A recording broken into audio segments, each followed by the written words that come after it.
Yes, as was mentioned, I have been working in AI for the last few years. I spent half of my week doing pathology and half of my week doing AI. And I knew the theme was making waves, so I thought we'd go with that theme. And it's interesting, you can actually use AI to generate images and they're not copyrightable. So if you want to give a talk and you want to use an image, that's a real tip to be able to put it in your talk because you're not going to get in trouble for it. So I actually got the images that I put in this talk out of Llama. So Llama is actually the one from Meta. So if you've got WhatsApp on your phone, at the top when you look for the person that you're going to message on WhatsApp, it's actually got an AI on there already. And you can have a go, it's completely free, and just play around with it, and you can make, talks. I've done board papers. I hate writing board papers, and it's so good when it does it for me. But you can make images as well, and the more specific you are with the image, the better the image you get. So this is us, making our way through the waves. So, as mentioned, I've spent the last few years working in AI, and I'm in the middle of making tools to help pathologists, but we're actually expanding and we'll be doing other tools as well. You can see from this image, normally the giveaway for the AI images are the number of fingers, the number of digits. And they've actually got this guy pretty well done. He's got normal numbers of fingers. But I asked the AI to do a microscope, a pathologist with the microscope. And two things. You can see that there's like 6 eyepieces, and they're all at variable heights. So that's also a really good giveaway. And I didn't specify what sort of pathologist. And it's interesting, the AI always makes me an old white man. So, So there's the microscope, and it's facing the wrong way as well, of course. Yeah. So in 2024, you've probably all been using a bit of AI anyway in your normal day. These are things that have been around, and we're quite used to normalising them in our the day-to-day life, right? Netflix and chill. Well, the chill part's probably up to you, but the Netflix part is AI. So, we all do this. In pathology, we've actually been using AI in dictation for quite some time. Yes, that went down on Friday when everything went down. So I was madly typing away till midnight on Friday, because my reports were very slow. But these were some of the earlier versions of our dictation software. So I also do orthopaedics. So I was looking at this 4th ray, and it told me it was concerned impotence. This wrist was angry with associated reactive changes. This person had in situ pigeons. No wonder they were having trouble with their hands.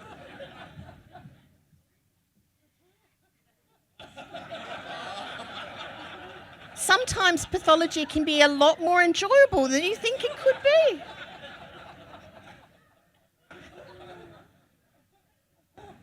So really, when you think about AI, there's sort of 4 broad categories. So there's the AI assistance tools, which is what I'm working in currently.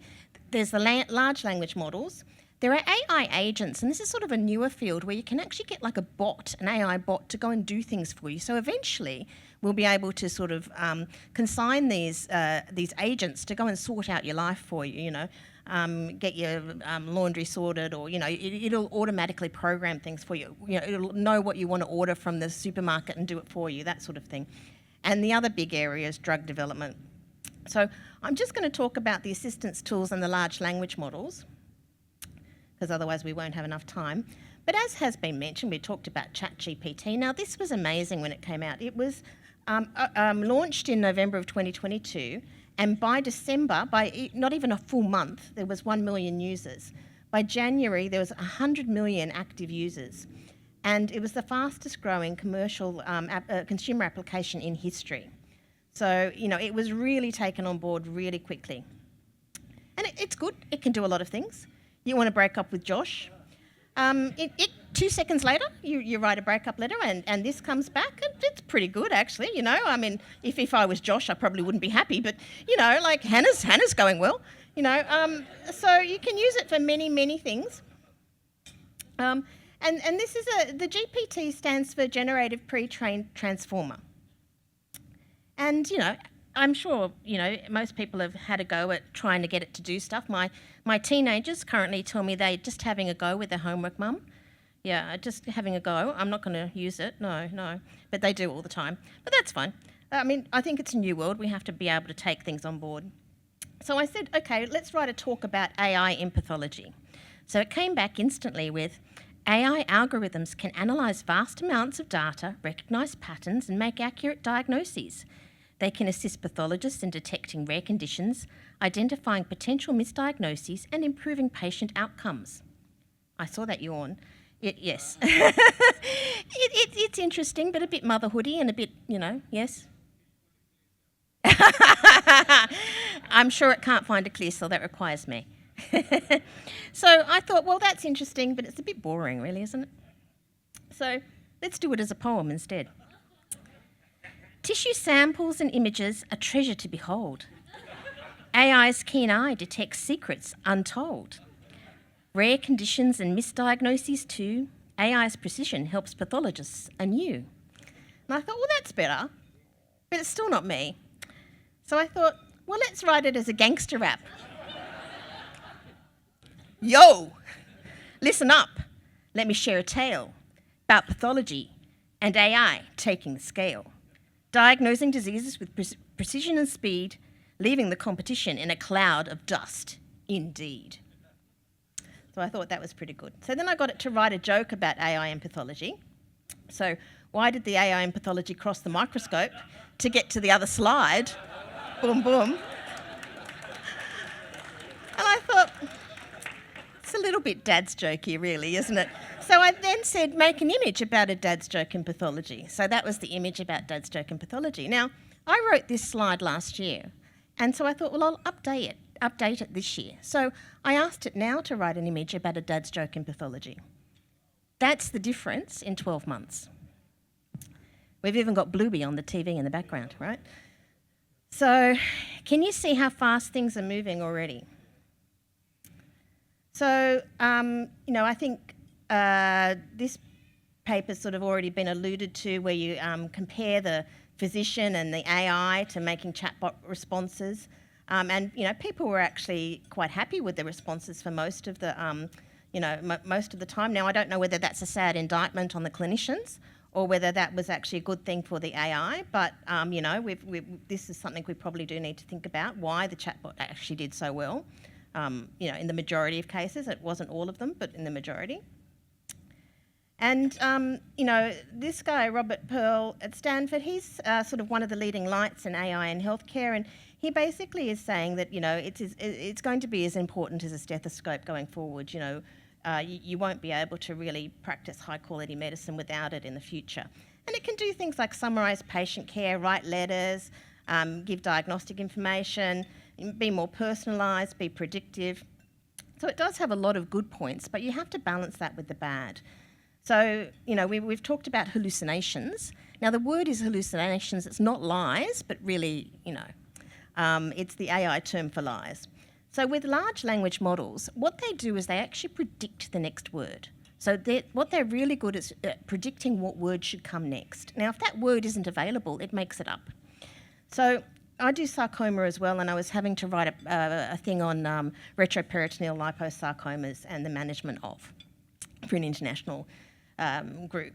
And I thought, these things, how do you start them? So I got it to give me a go at it. And you want to give it as much information as possible. So it's for a medical audience. I want it to be referenced. I want it to use, the specific journals. And so it did that. It actually wrote me a fairly reasonable discussion about management of retroperitoneal liposarcomas, and the references were pretty good.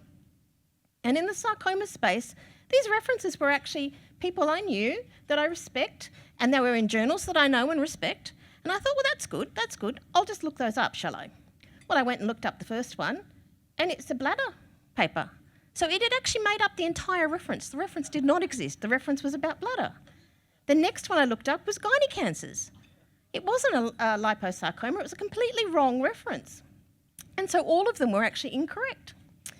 And so you see things like this successful treatment of a lipoma with an EML4 ALK fusion with crizotinib, so we wouldn't be doing that with a lipoma. And only a few cases of prostate cancer metastasis to women have been reported in the literature. Only a few. That's good to know.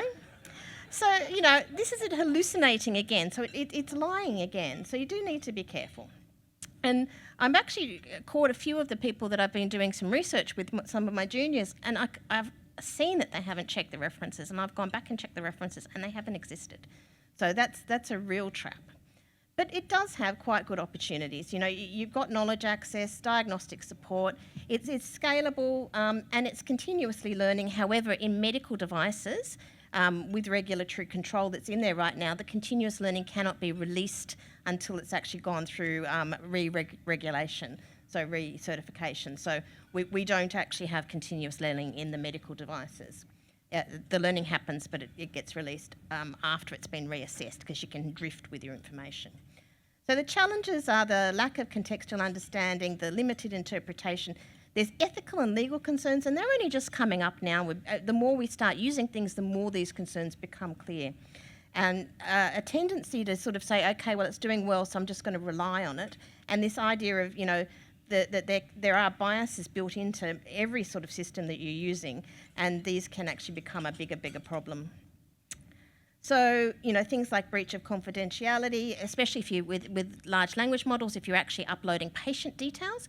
So you should never put in patient details with a large language model. As we talked about, bias, transparency, and the training data is really, really important, the data that you're using. And the liability. Who's liable if it gets it wrong? Somebody's got to be suable. So who is suable?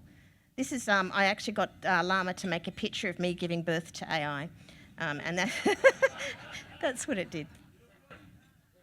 So these AI assistance tools, what are they? What have I been doing for the last 3 years?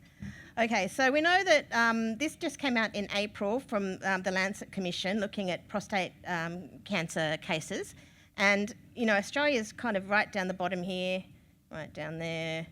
There will be an increase in the next, 20, 30 years, but it's not massive. But look up here, Eastern Asia is huge, and that's partially due to people living longer, partially due to changing diets and activity levels, and partially due to diagnostic changes.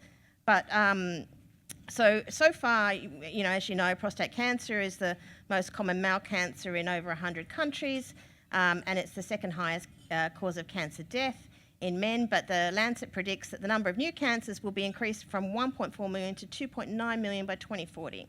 So, and you can see these red areas are the increases over that time. Now, you've got limited numbers of resources. I'm a limited number of pathologists, so I actually asked AI to do a picture of a pathologist, white old man, picture of a pathologist drowning in prostates.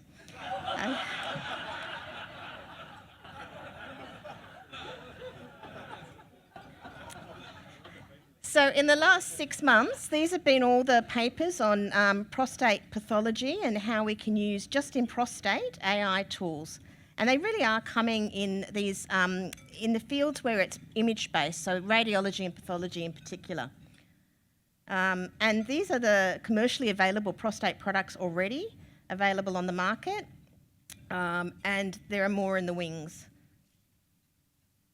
So if you think about these things, there's a few things they can do. They can increase accuracy, they can increase effectiveness and productivity, and they can help you with things like biomarkers. So for increased accuracy, we can detect cancers. So they're like a second look in case you've missed something. They can help you classify and segment, which is this sort of thing here. Oh, I must have taken the picture out, sorry. It's a picture where you have each area, like the different Gleason patterns, can be identified on the screen for you. And then therefore it helps you quantify quite quickly. So this is actually how we quantify, say this is breast cancer right now. I bet you didn't know, pathologists sit there with their slides overlapping like this and the plastic ruler from high school. I stole my teenagers. And we measure, that's how we measure breast cancer, right? So we could do that better. Seriously, we could do that better.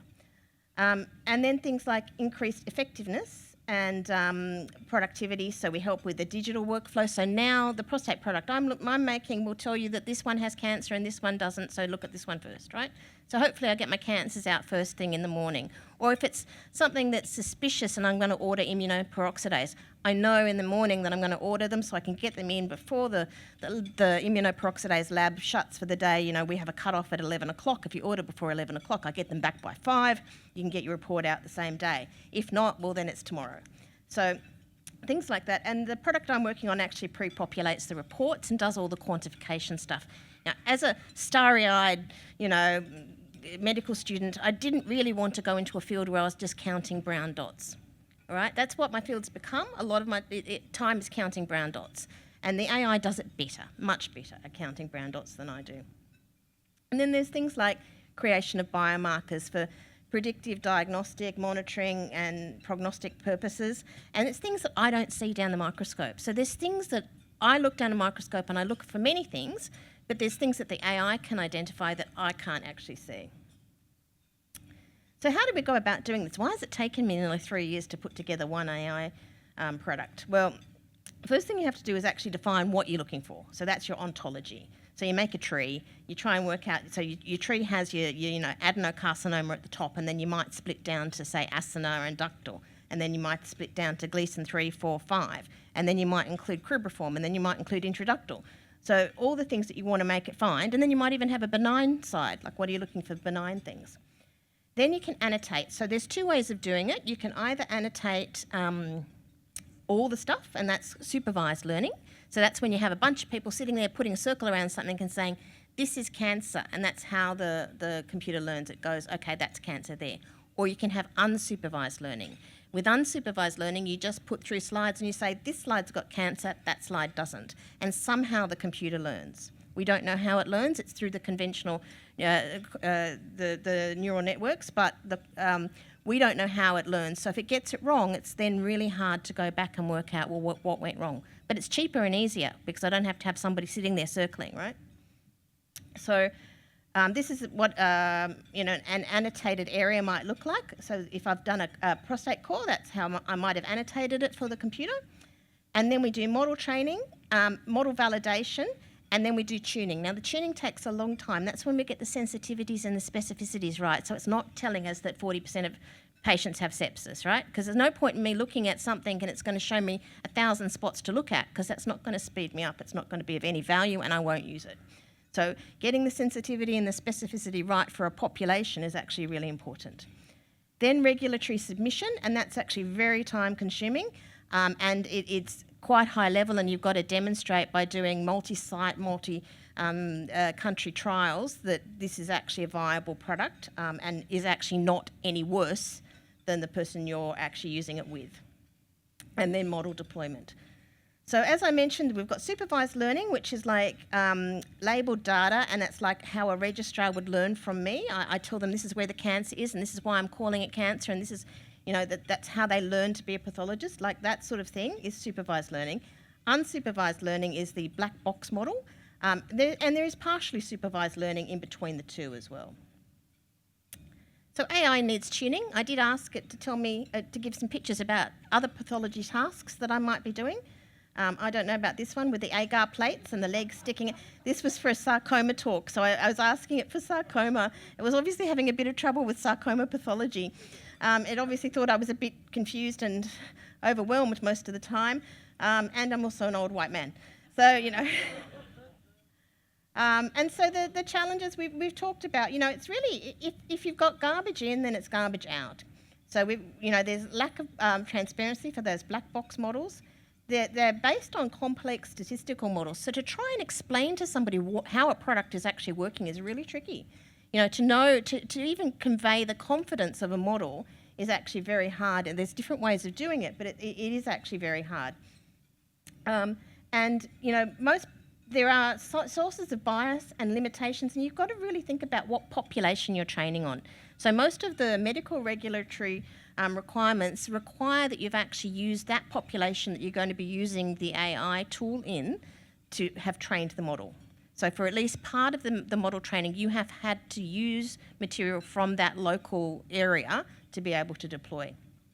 And then, of course, there's reliability and vulnerability to attack. And so, these are all based on statistics. So, there are lies, damn lies, and statistics, or AI. So in summary, I think you've heard this already, doctors will not be replaced by AI. The person is still required. In pathology, we don't just make a diagnosis, we integrate the clinical information, we integrate the radiological and other information that we have, the molecular, the IHC. So it's diagnosis, integration, and then it's communication as well. So doctors are still going to be required. AI is really good at doing repetitive tasks, but for rare things, it's not very good. There are certain specific things that it's just not good at doing at this stage. So doctors will not be replaced by AI, but doctors not using AI will be replaced by those using AI.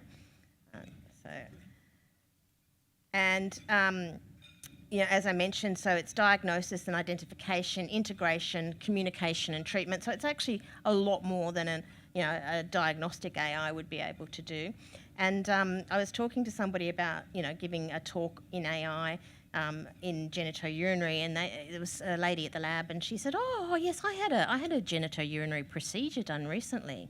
It was great. I didn't feel a thing." And I said, "Oh, that's good." And she said, "Yeah, had it done under deep seduction."